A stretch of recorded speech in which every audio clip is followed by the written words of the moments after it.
What's going on, guys? Unknown Player here, and today I'm bringing you guys a bunch of Advanced Warfare multiplayer information, all the good stuff that you guys want to know. Got lots of interesting stuff right here. This is all coming directly from Michael Condry, of course. Again, he's being really good on Twitter and he's answering loads of questions, lots of interesting stuff that I've picked up on.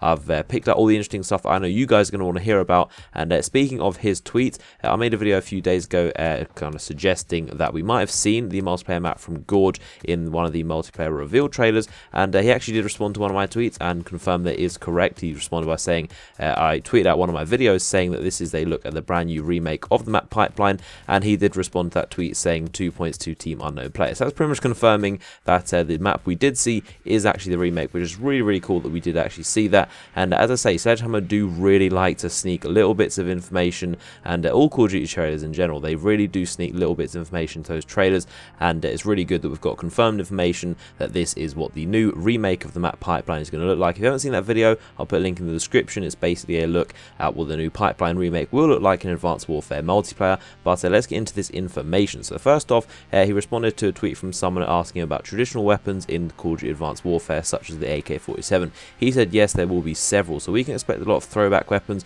from classic Call of Duty to return in Advanced Warfare multiplayer. We don't actually have a lot so far. So far we've got a lot of weapons from Ghost. We've got the Moors rocket launcher, we've got the ARX assault rifle, the AK-12 assault rifle, the Lynx sniper rifle. We've got lots of weapons. All four of those were from Call of Duty Ghost, and we can expect a few more from what he said just right there, which is good to know. And the next up, he said, did you figure out how many prestiges Advanced Warfare will have yet? Last video, I made a video talking about he was still deciding on how many prestiges to have, 10 or 15. Interesting to see from you guys how many you would like to see, 10 or 15 in Advanced Warfare. And he said that yes, he has decided. So they have a solid number and they've decided how many prestiges. Obviously, they didn't tell us yet, but they do know how many prestiges there will be in the game, and I'm definitely going to be very interested to find out. Obviously, any prestige information should be coming out within the next month or so, so hopefully that'll be really cool to find that out. And also the prestige logos, obviously I'll let you guys know when we do find that information out.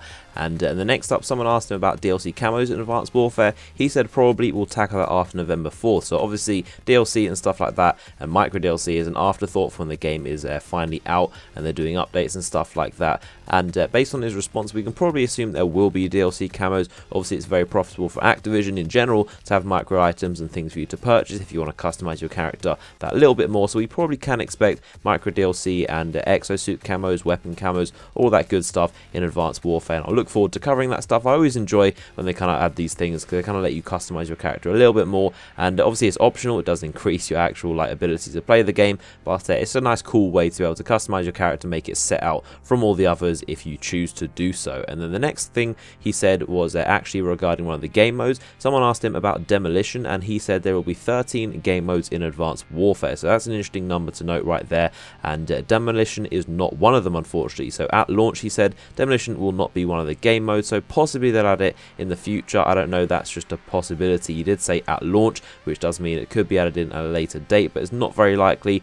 Demolition has been kind of discontinued for a good few Call of Duties for now, and I personally really like the Demolition game mode. I used to play it quite a lot, and it's sad to see it removed, but hopefully in the future they might add it if a lot of people request it. But that's interesting to note. And then also another interesting question is someone asked about dedicated servers, and all he said to this was that news will be coming, which is a very interesting response. Obviously, dedicated servers is very much requested in these Call of Duty games. It's something we've wanted for a very long time across all the consoles to be able to have a better connection to play the game, and lots of stuff like that. And hopefully we'll have some good news soon that they will have dedicated servers, and I'm sure they're going to let us know about that. But he did say news coming soon, so look forward to that information. Hopefully we do get dedicated servers. And then someone asked him about S&D, esports, and Dead Science, which is also very debated right now, because if you don't know, Dead Science, the perk is not in Advanced Warfare as it currently stands, and they don't have any plans on adding it as a perk, because obviously all the perks you've seen are actually all the perks that will be in the game as far as we know.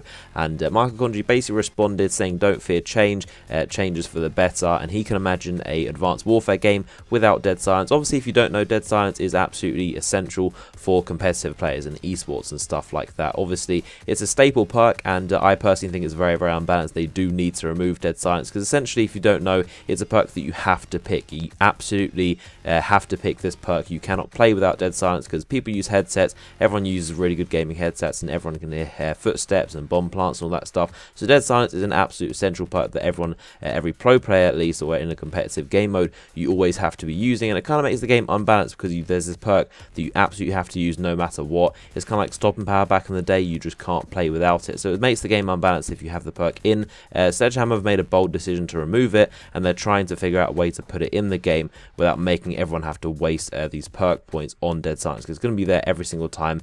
And so hopefully they figure out a really cool solution. Maybe they'll just have Dead Silence always on in competitive game mode, so not have to worry about footsteps. So that's a very, very interesting question. And then finally, we've got a question about the Orbital VSAT, and Marcondry confirmed that yes, you can build your way to Orbital VSAT through customization modules on the UAV. If you didn't know, all the score streaks in Advanced Warfare's multiplayer are fully customizable, so you can have these modules as they're called, and they increase the score, so the cost of your score streaks, but they make them more cool, so like more duration and more kind of power and stuff like that. And UAV is one of them. If you haven't seen my video covering all of the score streaks so far in Advanced Warfare, I'll also link that one in the description. It's very interesting, lots of customization options for all of the kill streaks, and as many as there are, we haven't seen all of them yet. So Marcondry did confirm there won't be an Orbital VSAT or a Blackbird actual kill streak in Advanced Warfare, but you can make it your way if you want to customize the UAV to be so. So obviously it'll be probably like triple as expensive, but you can make an Orbital VSAT if you want to do so. So that is all the information so far. Obviously there's going to be a lot more information coming out in the next couple of weeks, and I've even got some more gameplay to share with you guys, so look forward to that. Make sure you subscribe so you don't miss out on all the information. I'll keep you guys up to date. If you enjoyed the video and found it informational, then definitely give it a like rating. I'd appreciate that. And if you want to check out some really cheap games right now, there's some good gaming deals going on in G2A. I'll leave a link in the top of the description for you to check that out. Games like Advanced Warfare like 45% off right now, so make sure you check out G2A. Some really good deals going on. So I hope you enjoyed the video, and I'll see you guys later.